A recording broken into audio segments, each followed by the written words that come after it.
Hi all, welcome to our talk today, and it's going to be about the amateur game and professionalism, the money game taking over from the old amateur ethic of the 19th century.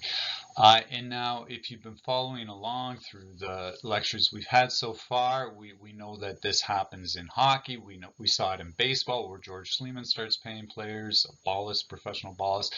And we see it in lacrosse. And through all that, you might get the sense that, oh, this is simply how it goes. Paid players start to infiltrate, and then eventually we get the paid game, and that's the whole story. Bob's your uncle. A linear progress, right, towards professionalism and the retreat of amateurism. Well, the problem is history is often non-linear, and in fact, that's totally the way with the paid game. And in fact, what we find, and that's a big theme in today's talk, is that as we get into the 20th century, the defenders of amateurism become more intentional. So we head in the opposite direction, where we get more rigid enforcement of the amateur code in the 20th century, right before it collapses entirely. Okay, pretty much, but not never entirely. And in fact, one place it keeps going is at the college level, which we'll talk about in a sec, but until very recent times. Okay, so the one point I want to make to you too, though, is that as you're watching these people's history of hockey episodes, one thing to be aware of is that it's not very good, and that's my main critique of those episodes, is they're not really good at doing that, at covering this point, right? They make it look inevitable. Okay, so there are hints of a conflict between amateurs and professionals, the paid game, but it really has a sense of inevitability to it. But it's not that way at all. Okay, so if you get nothing else from today's talk, that's the point I want you to get.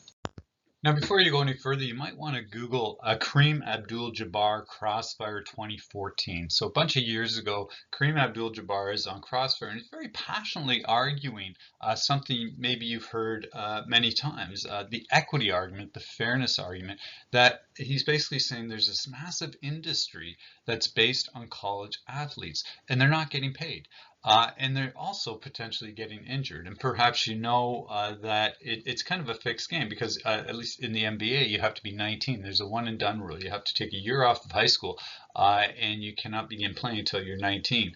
And so there's this year that these star athletes are making a whole lot of money for colleges. And that money, until very recently, was not shared with players. Now, that broke down in increments where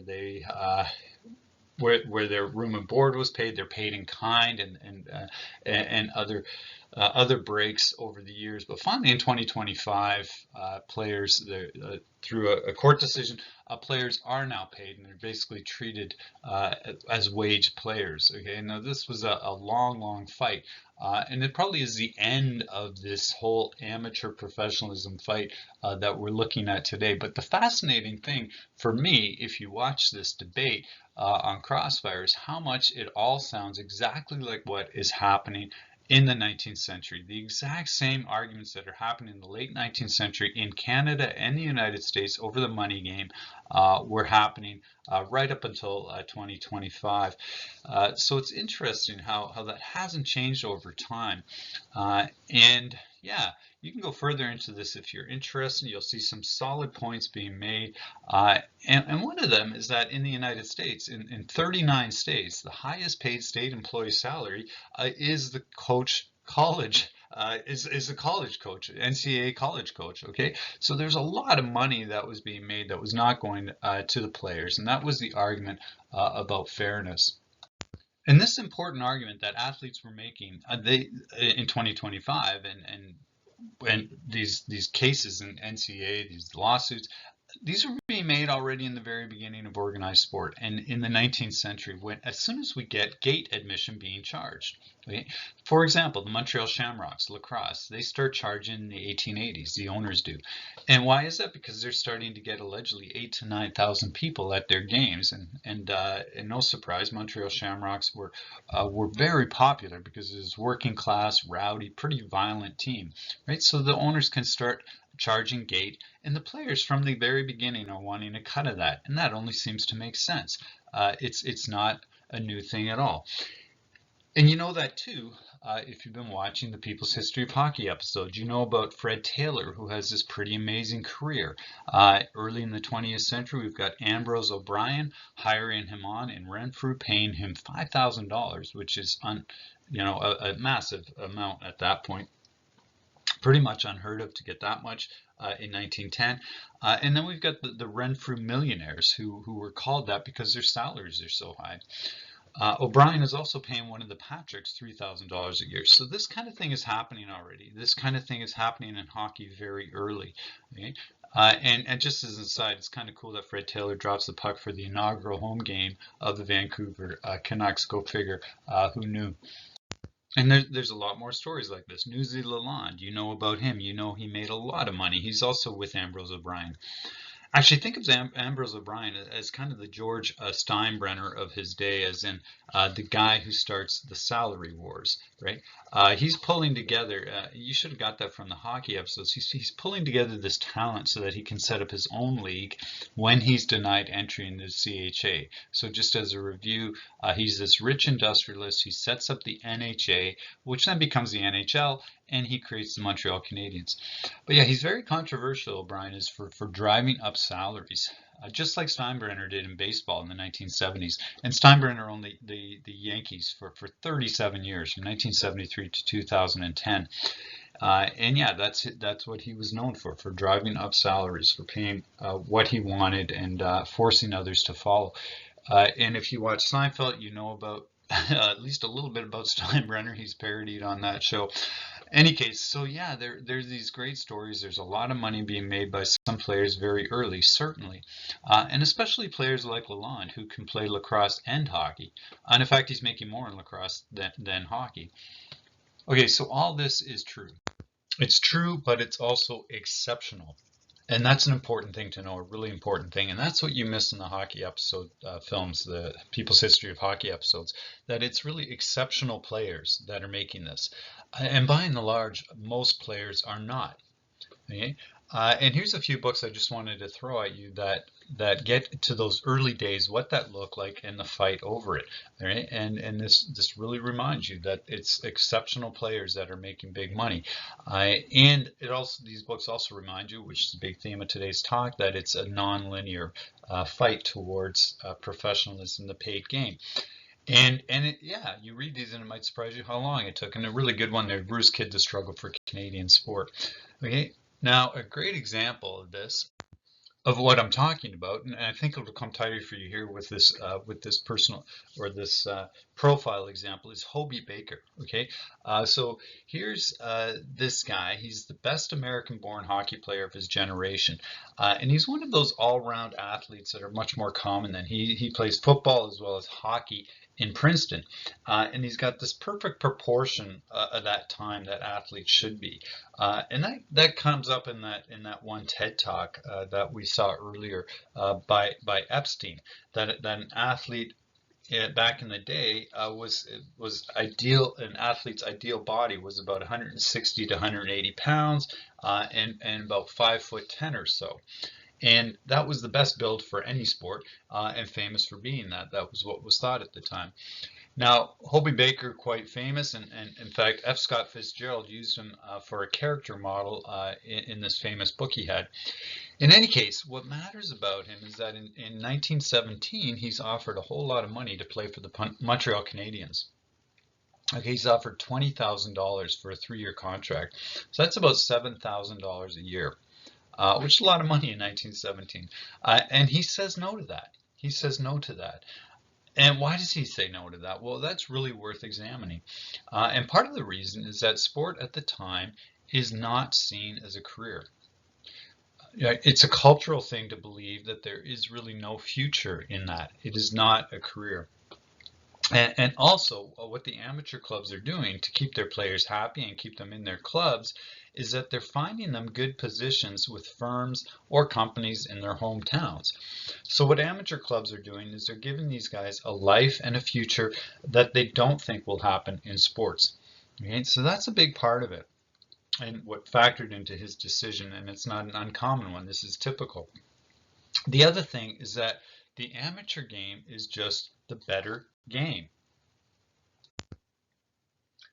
So yeah, if we watch the hockey episodes, you get a sense that that it's the other way around, but it's not. Okay, the amateur game is the better game, and we're conditioned to think that the NHL is where it's at. It's leading edge, but they are not as good back in the day. Okay, the money game is not as good. The amateur teams are better, and that's a real mind bender for us.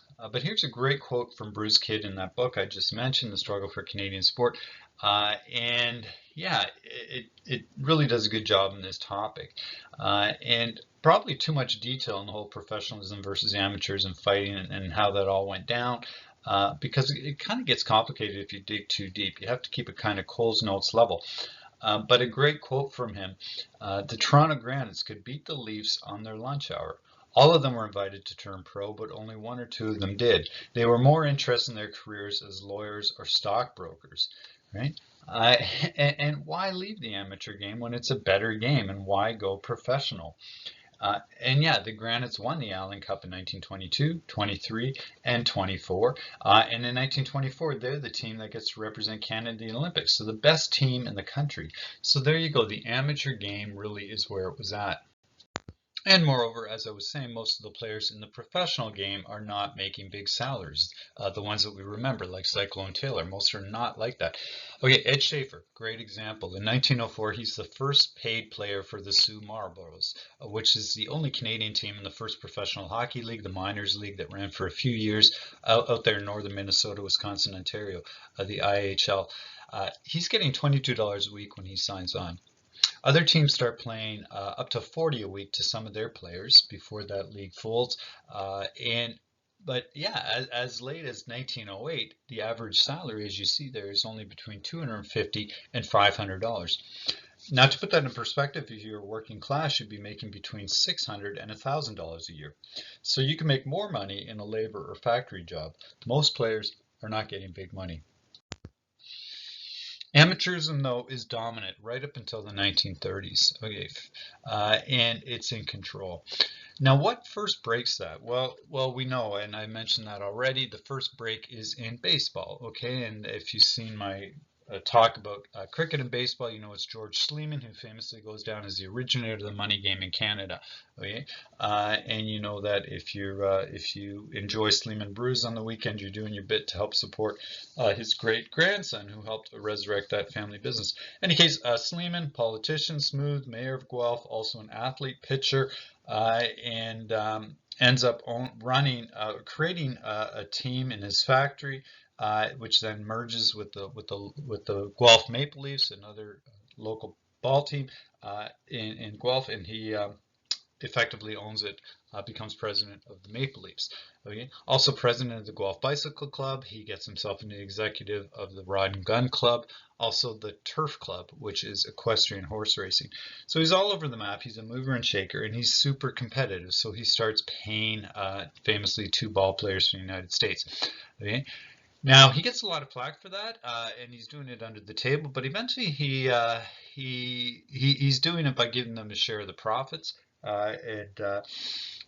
But eventually his answer to his opponents is simply do the same thing. Okay? If you don't like it, do the same thing. Or if you don't like that I'm doing it, what's stopping you from doing the same thing? Now, but the really important point here is that Guelph is not a big town, not a huge market. So as others start doing this, as Hamilton and Toronto do exactly the same thing, Guelph's fortunes are going to plummet. Their team will go down the proverbial toilet because they can't compete. And that's actually one of the main arguments against amateurism. It's a fascinating paradox. If you watch the films, you see how these small mining towns have to pay players that they're not going to have otherwise. Okay, so how it's a main argument against amateurs? The small markets are not going to have. You're not going to have hockey in upstate Wisconsin unless you pay players to come there, right? You're not going to attract that kind of talent.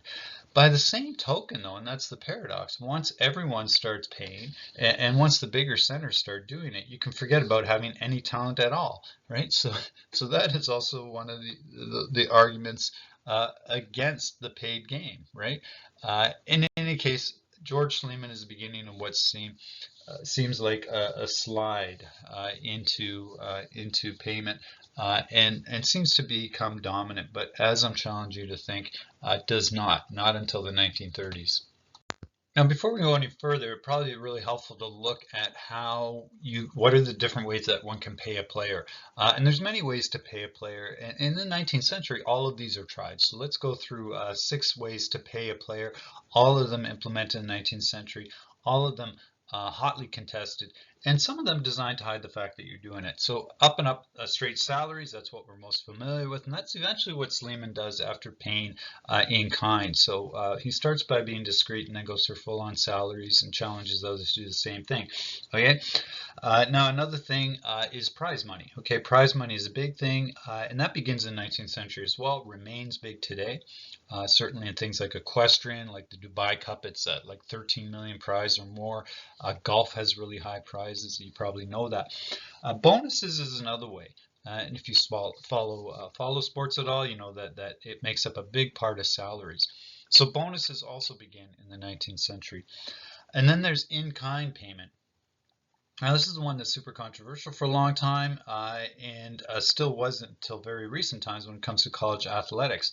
And what I should have mentioned too is that whatever the NCAA does and is doing now, youth sport in Canada will probably end up following.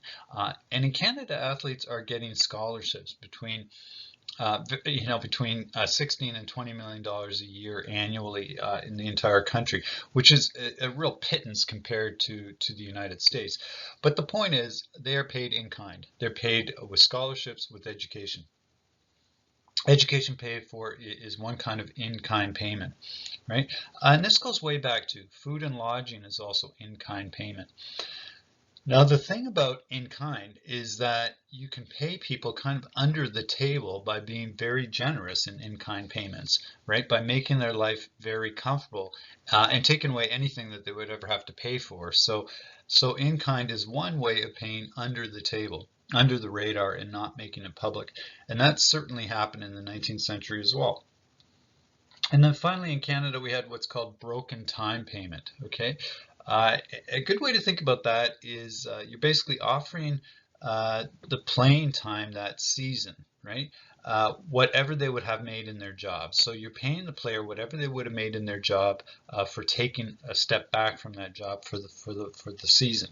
Okay, so you've broken time from your work, from your real career. You play a season for me, you'll make what you would have made in that job. Now, something kind of like it, analogous today, is when players are released from their schedule to play international. And I guess it's kind of the same thing. And you know about that, right? That the NHL would until recently, well, never used to, and then did, and now, right, does again, releases players for the Olympics. So broken time, they're paid anyways while they're playing the Olympics. And it's kind of the same, kind of not the same. But broken time payment is paying someone what you would have made at their regular job. In any case, those are the different ways to pay players in the 19th century when it's not acceptable and when it's contested. And that's the thing, is it was always contested. And it's contested because of this very strong amateur code. And in the next part of this lecture, we get into muscular Christianity, how that really is the amateur code, how it developed, how amazingly influential it was in shaping so many of the leaders in the past, and what it really meant for the British Empire.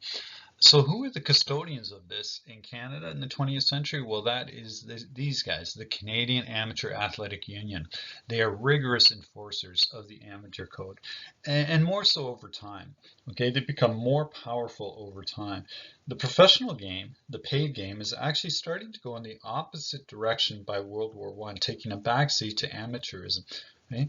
And in fact, by World War I, it looked like professional hockey was done for because it just wasn't working very well. Now, that is partly World War I is exceptional. Professional sports take a real kicking at that time. But amateurism overall is rising, and professionalism is taking a back seat. Okay, so let's look briefly as we close here today at the arguments at the time, early 20th century, late 19th century, early 20th century, against paying athletes, okay? And one which I already gave you, which is that it favors urban centers, okay? So small towns will not be able to support a team. It becomes very unfortunate. The birthplace of these games is not where it's being played. And And we know that we have that at a macro level with the NHL today. We've got 7 NHL teams in Canada. There should be a lot more than that. We have viable cities that could host NHL teams, probably 11. Where's it being played? Most of our game is being played south of the border. So it's being played in another country, and many teams are in cities that have no culture of hockey whatsoever. But these are big cities, big populations, and the United States overall is 10 times our population, at least 10 times as much money, and that's where the game goes. It goes to the bigger markets, right? So when you have a cartel, of which the NHL is, that's what happens. It favors billionaires in big urban centers. And once you start paying, it's going to die off in the smaller places. Okay. The other thing is that it's unfair to other athletes. 100%. That's so obvious. It's unfair to other athletes. If you got a professional baller on your team, like George Sleeman did, other athletes are not getting paid. Not only is it unfair in that way, it's annoying that they're not and they know their teammates are. It's unfair in that those who are being paid, they don't have that same pressure of having to work, right? They can train, they can focus, and to a large extent, if not completely, right? They can be there for the game. That is their focus.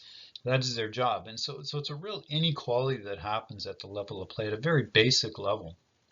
And that's something that definitely was debated already in the 19th century. Another one is that a play should be for love of the game, right? This is what it's all about, and money destroys that. Money makes players into employees. This is a really big one, and we still haven't entirely grappled with that, at least at the junior level. And that's what Kareem Abdul-Jabbar was talking about in that debate I pointed you to earlier in this talk. Yeah, you have this romantic idea of what college football is like. Well, it's not like that. It's a multi-billion-dollar industry. So play should be for love of the game, but then you get this hypocrisy that there's a lot of money being made, and those players are not loving that, right? When you're making money off of their sweat. But yeah, when players are employees, it really changes things fundamentally. Okay, and we don't think about that anymore. But Ken Dryden talks about that in Game Change, and I keep talking about his book, and I maintain still that The Game probably is the best hockey book ever written. And in it, Dryden talks about what it's like to be a paid employee, and how in some ways it's really disappointing. Because, even if you put on an awesome show and you do very well and you feel good about yourself, at a fundamental level, you're really validating what you're supposed to be doing. You're being paid millions of dollars, so this is what you should be doing. And if you don't, what's the deal, right? And that really takes away the joy, right? It definitely has an impact. So play should be for the love of the game. And finally, it puts the focus on winning as opposed to character formation. And that's a really big one, especially in Canada, because this is really a big British thing. And that's the one thing I want to leave this part of the lecture with, is that, right, is a reminder that Canada is part of the British Empire then, right? In fact, there was no Canadian citizenship up until 1946, even through the war period. So if you're Canadian, yes, you know you're a Canadian, and you're proud of your country, but you are also proud to be a citizen of the British Empire. That's your greater identity, right? And in any case, the amateurism fight in Canada is harder because of this, because this character formation is a big part of British sport culture. And that brings us to the strange term, which I'm going to unpack in the next part of this lecture, which is muscular Christianity. It's of British origin and much more important in Canada than it was in the United States. Okay, so yeah, that's it for this half. Hope that worked for you. Any questions, let me know.